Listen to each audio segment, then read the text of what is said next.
43 seconds. No, 43 minutes. Knock my glasses off. Too into it. All right. Bye. Have fun. Thanks. Welcome to Tibalt's Apprentice. We are getting into this beginner thing yet again.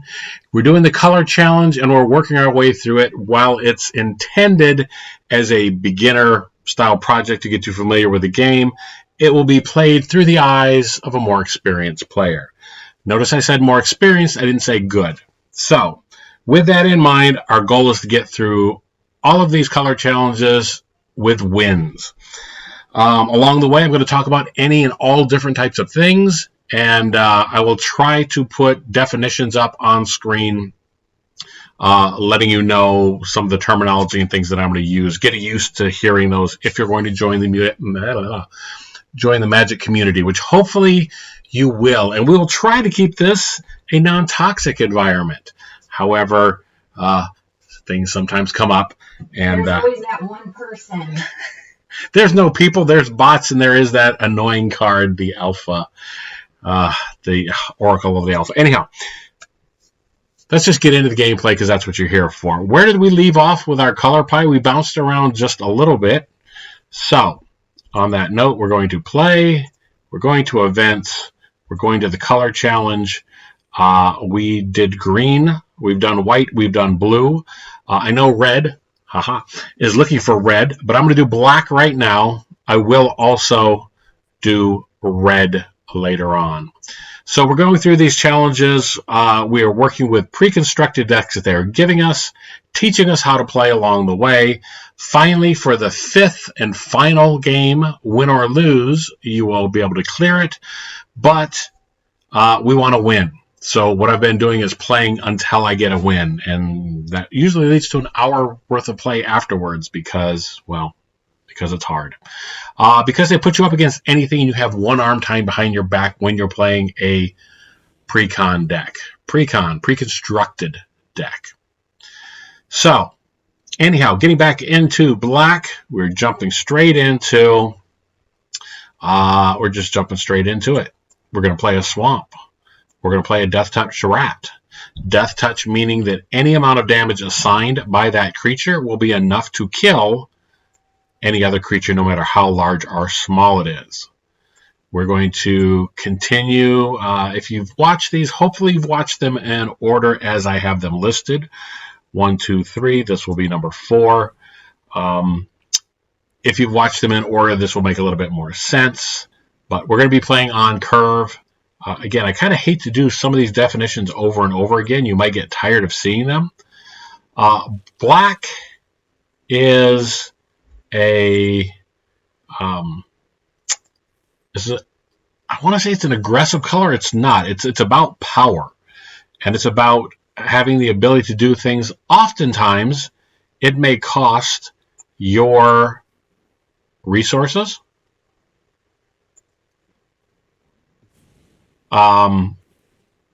It may cost life. It may have other effects. We'll get into that more a little bit later. What I'm doing now is arguably combat tricks. I'm waiting till combat is declared, waiting for them to block with something, and then so reading the card explains the cards. I'm bouncing all over the place here. A combat trick is something that is done after combat that can affect it and maybe change the outcome of it. End of turn. So I could do -2 on something. Anyhow, so I'm going to go ahead and attack. They surely won't block because they are expecting to be able to use that card to get mana to cast a larger creature. As I've mentioned before, green ramps up. They try to get more bang for their buck by having creatures, mana dorks, cards that create more mana than should be there. I could block this, but I would lose. And I know there are big creatures coming, so I will take the damage. This is bouncing around way too much. Anyhow, you don't die until your last life point is gone. So, with that in mind, that's way too big. I will go ahead and continue to attack. Again, these simple ones you should get through here, these first few, very quickly, very simply, getting you just familiar with how to use these cards. There's a big baddie. All right, kind of a vanilla creature in that it's just 6 mana for a 7/6 creature with no other special abilities. All right, no blocks. I'm not scared of that because my Death Toucher can block it. What I am worried about is they kill my Death Touch creature. They will be afraid to attack with that because I can kill it with Death Touch. Now I've got some other possibilities here. Reading the card, explaining the card. This will give a creature a -1 until end of turn and get an additional -1 for each card in there named Compound Fracture. So let's just go ahead and do it, right? This is experimentation. This is seeing what's going to happen. So all bets are off. I'm going to play this more aggressively than maybe you should. Let's just see what happens. So we're going to go here. We're going to attack with 2.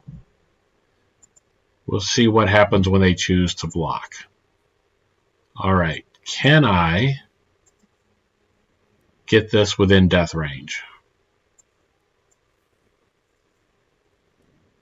Yes, I can. Now, I may be sorry because no. They seem to be, oh, nope, they have another one. All right, I won't be able to pull that off again. So, I can easily, almost certainly hit them for another point of damage. Put down another Death Toucher so I have one to block with. These are things you're going to learn. Ooh, that's going to be a little bit of an issue. A little bit, but not too much. I have a murder, just a straight up murder. So, destroy target creature. My creature grows, and now I'm going to go ahead and attack with this. I'm leaving myself open for potentially 9 points of damage again. Oh, well, that's another option. All right. That wasn't an option I thought they were going to take. I still feel relatively confident because I now have evasion abilities. We talked about how important evasion can be.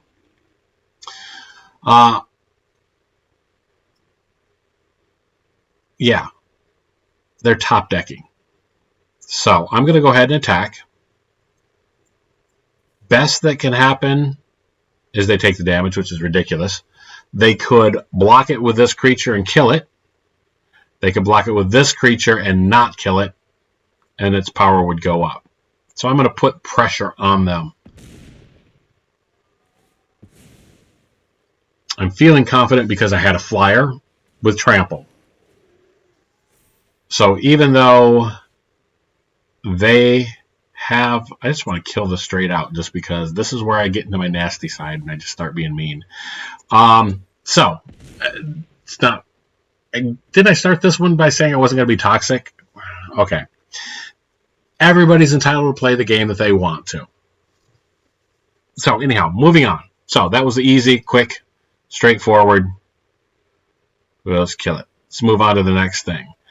White often uses life gain combined with synergistic abilities. This is very true. So, that hint, that clue is telling me that probably I should save my murders for late game plays. Late game, wait till they put down their big creature or a synergistic piece, and then destroy that. Don't kill things just as soon as they hit the board. The best thing you can do is take your time, and play wisely. Red players generally don't do that. Well, that's because red is the type of aggro. The color pie is broken up into different strengths and weaknesses. Talked a little bit about that before. What is this going to do? It's only a 2/2. I could kill it right away, but that's an instant. So let's wait and see what's coming up here. Nothing much for me. At the beginning of your end step, if an opponent lost life, put a counter on it. Let's get this on the board quick so that we can start causing them to lose life. At least that's the plan. All right, so don't like that at all. Had I wasted it on the Shrine Keeper, we wouldn't have had this. This is more important because that's causing them to gain life. So let's get rid of that right now. We're actually lucky that they didn't have something else to play last turn. White is famous or infamous for life gain. You don't want that starting. There we go. Again, build your deck with evasion abilities. Don't like that. I can't do anything about it. Are they going to cast another creature? Nope. So is it worthwhile? They're going to start gaining life back. I'm going to press the advantage here. I will attack with everything and see what they do. Math is for blockers, it is often said.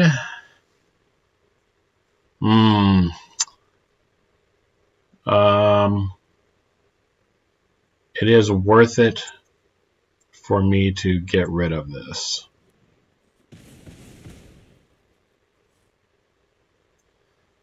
And go ahead, bring this back to my hand. I'm going to go ahead and play that this turn. Not a bad exchange, right? Reading the card explains the card. The better, the more you read your cards, the more familiar you are with your cards.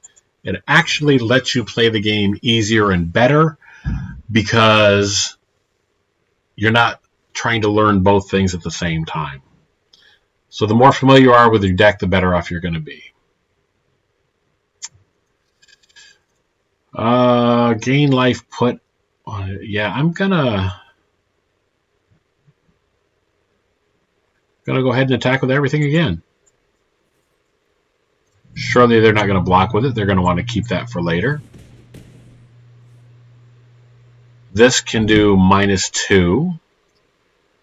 If they put out something that's going to cause them to gain life, I will then kill that creature before it goes up. Oh. Interesting.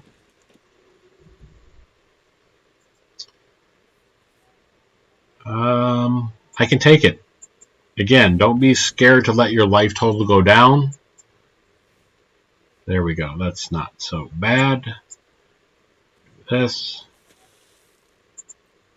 Go ahead and attack. Yeah, we'll press the advantage. Attack with everything.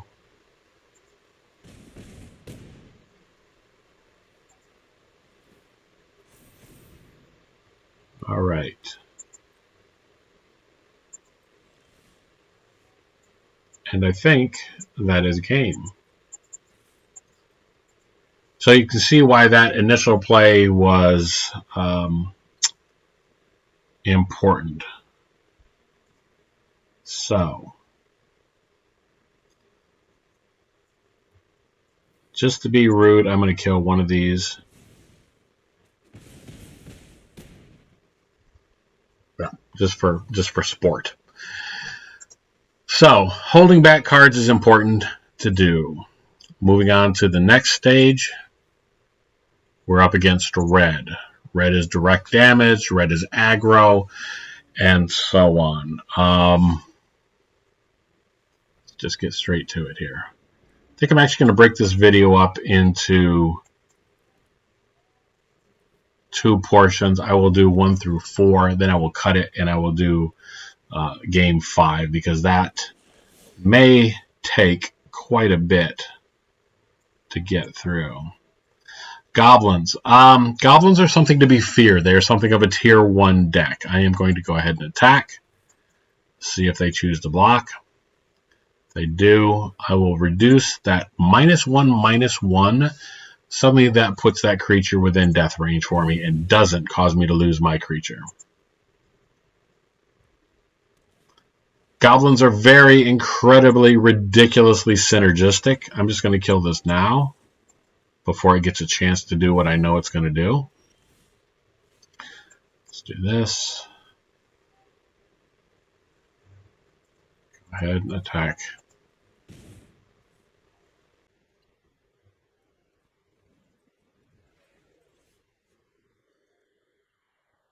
All right.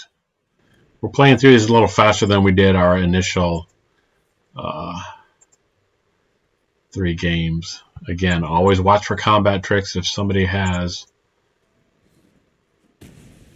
mana open on their turn and they make an attack that doesn't seem to make sense to you initially, be aware they may have instant plays.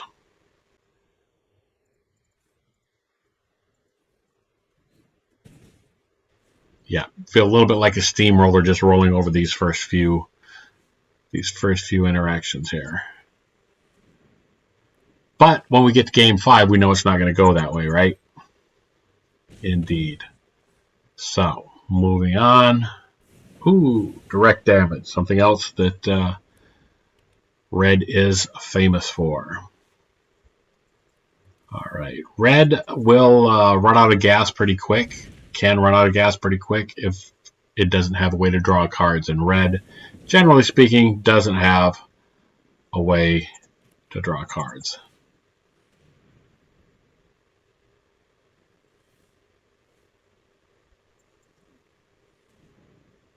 Discard a card. Sure, don't mind discarding that card. Bringing it right back to my hand and casting it the same turn.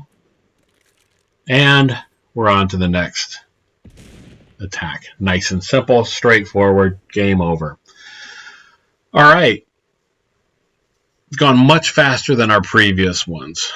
Red, again, I know you're wanting me to do the red one, so I'm trying to get to that today also. So I may be wearing the same clothes in the next video or for the next 4 videos. We'll see.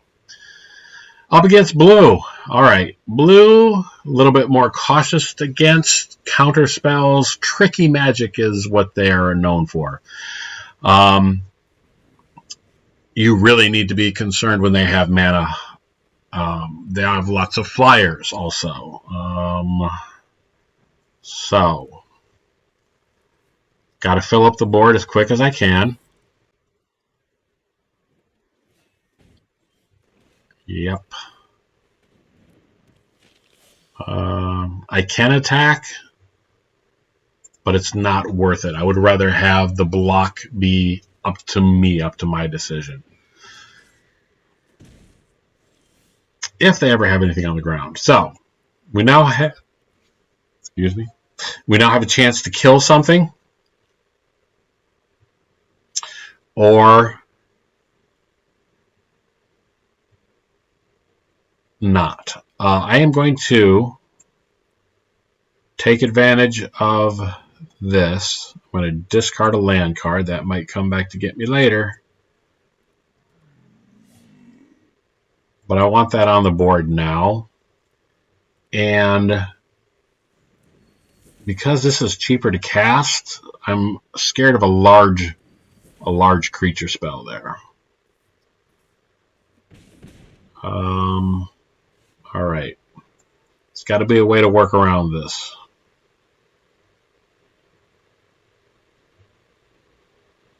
So when this enters the battlefield, I can get rid of one of the flyers, pump my creature up, swing in for 5. Keep the smaller ones back to block with. That sacrificing a land caused me not to be able to play the vampire, but I still think we made the right decision. We'll see, though. Down to 10. That's not an enviable place to be in.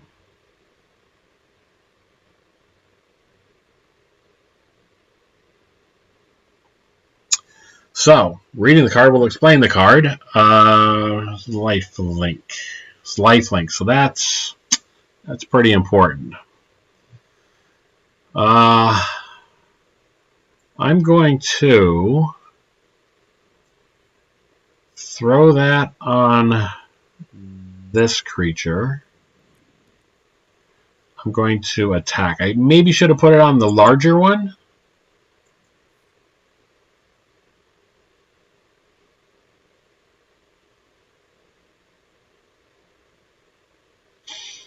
Two, 4, 6, 7, 8, 9. Yeah, I'm going to gain 2 life.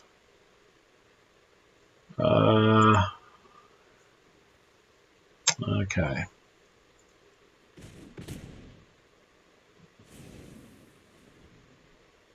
Yeah, that was a mistake on my part. Oh, there's the big creature. All right. That, yeah, that's it. Got to play a little bit smarter than that. Anything that I can do? No. I should have put it on the my other creature. I should have put it on my... Should have put it on my Mardu Outrider. And so we have lost our first game. That's all right. We got through the first 3 easily enough. Blue always is going to be a challenge. I think the main misplay again was not putting the lifelink on there. And so that's what we're going to do different this time. All right.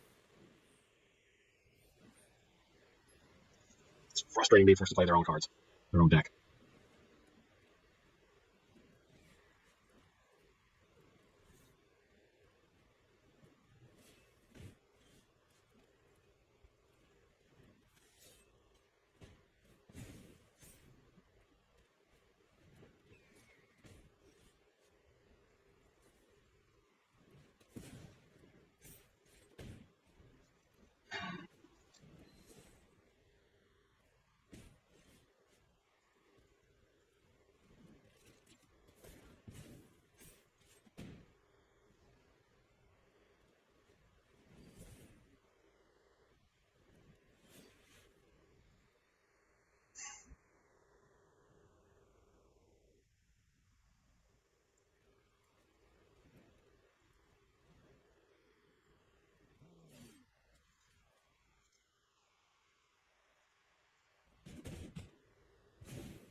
Then I am still left with that bouncing back to my hand.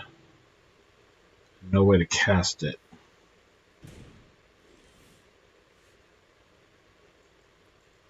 How many of these are in the graveyard? None.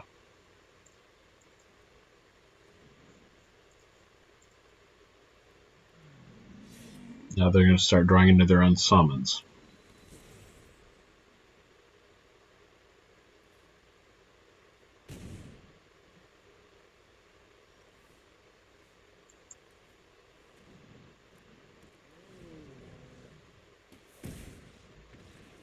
Wow.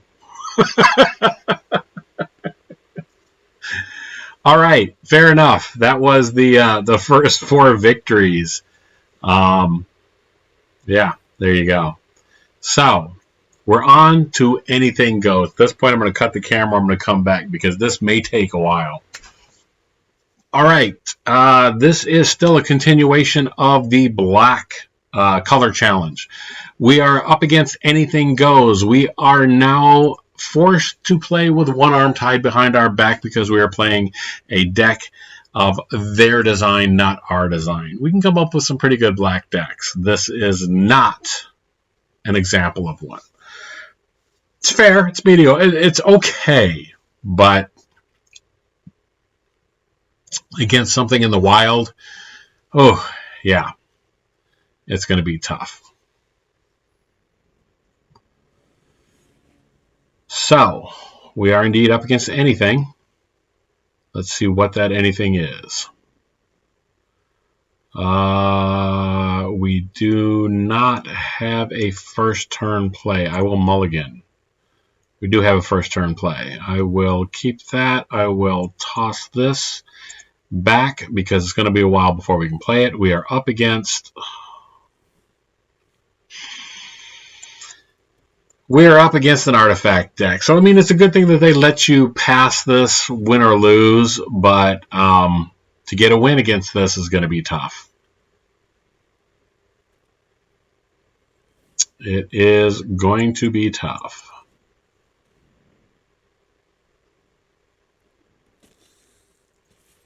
See what that card does. Blast Zone. Put charge counters on and destroy everything with a cost less than that.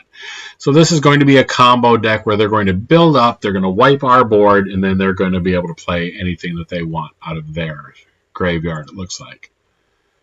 Yeah. So our only hope is they get mana screwed or something of that nature. I feel like it sets a bad precedent for beginner decks to have to rely on that to win, because then you get to feel like, oh, I can do this. I've done it before with a basic deck. It's just not a realistic expectation to set you up for later on in the game.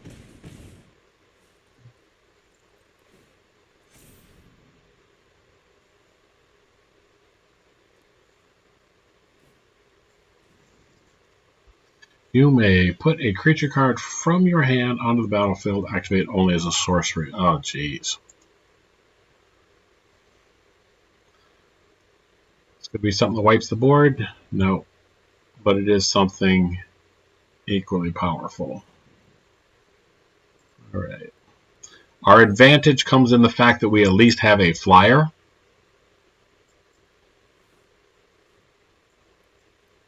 And that's not so much of an advantage. Return a skeleton from the graveyard.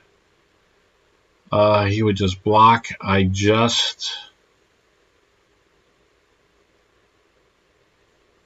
have to go to the next step. Go ahead and attack. Lots of green things have a reach, so be aware of that. Nothing here does. But they're probably going to wipe the board here in a second. Oh, they're going to create ridiculously large creatures and such. Yeah, there's the reach that I was talking about.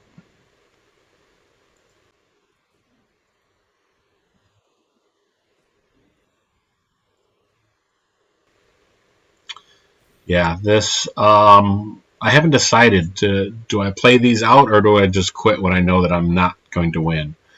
I'm not being a spoil sport. I'm not being, not trying to be a baby about this. It's just that you shouldn't continue to play and give away information in a game. Maybe I'm thinking too competitively. Maybe I'm thinking too far down the road for other players. But yeah, you shouldn't give away information in games. So, all right, we'll drop this. 1 damage to any target.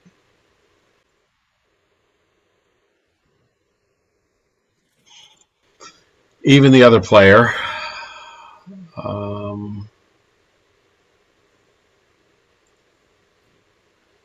Oh, they did take damage, so that will help me grow.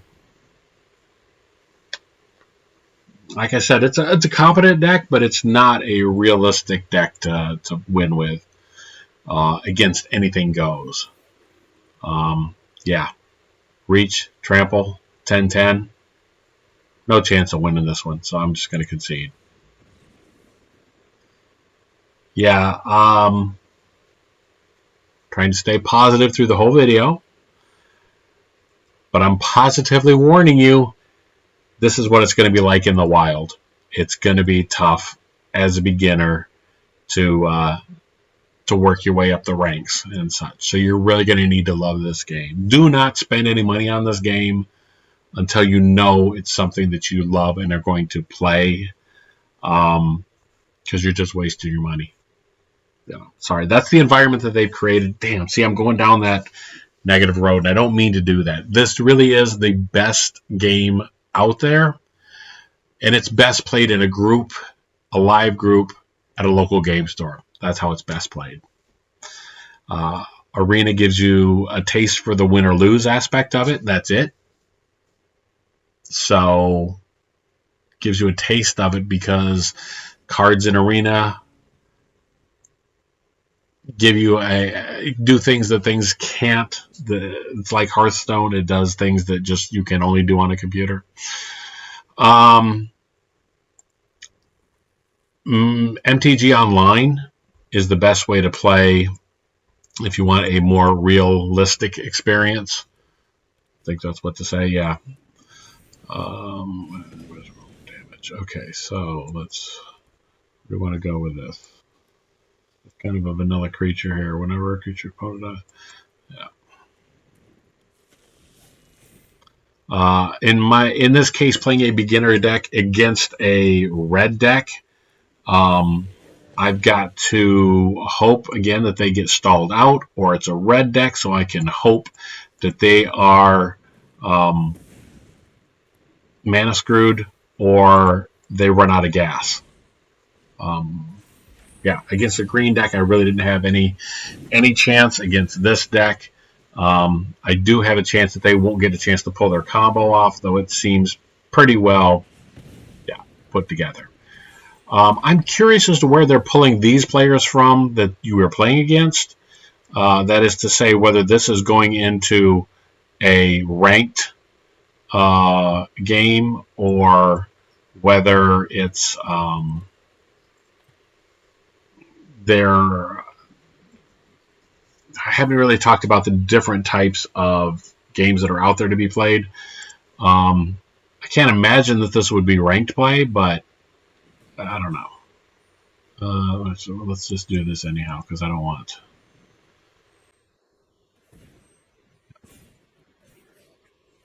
All right, so there's supposed to be indestructible till end of turn. I'm hoping that a few of these combat tricks will help me survive.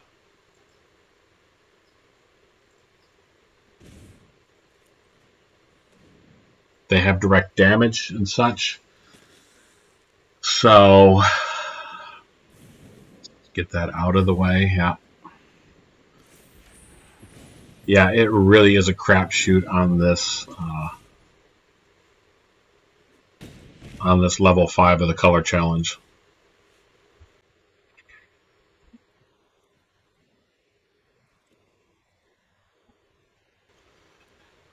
This should have indestructible. I should be able to block something, but because this has this text on it that it does, it will exile it. Exiling and dying are not the same thing. They didn't want to swing into that. Interesting. All right. Well, let me build up a board presence. +2 and indestructible. Cause me to lose it. No, I'm just not ready to do that yet. Try to keep the decision points that you make until these goblins. Is that a goblin? Of course, that's a goblin.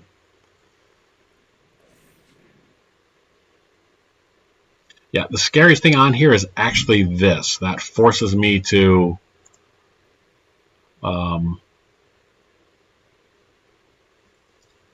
play differently. That's going to create another goblin.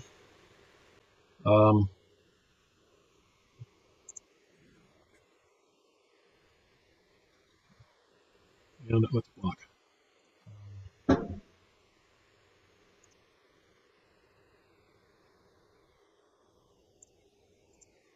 I'm just making bunches of goblins. Yeah, it's too late. I've already lost this one. It's a +2. Yeah, I've already lost this.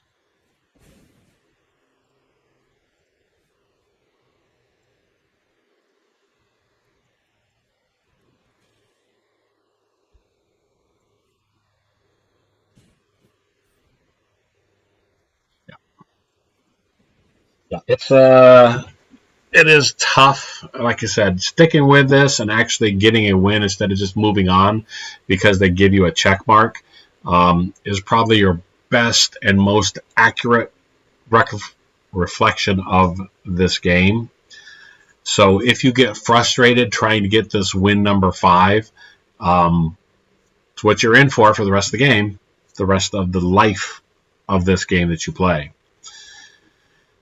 So be very sure and very committed to it if you're going to stick with it. So does that make sense, or is that just not? I don't know. Anyhow, we've got a murder, we got a cruel cut. Okay, we have some first and second turn plays up against red again. Yes. Okay.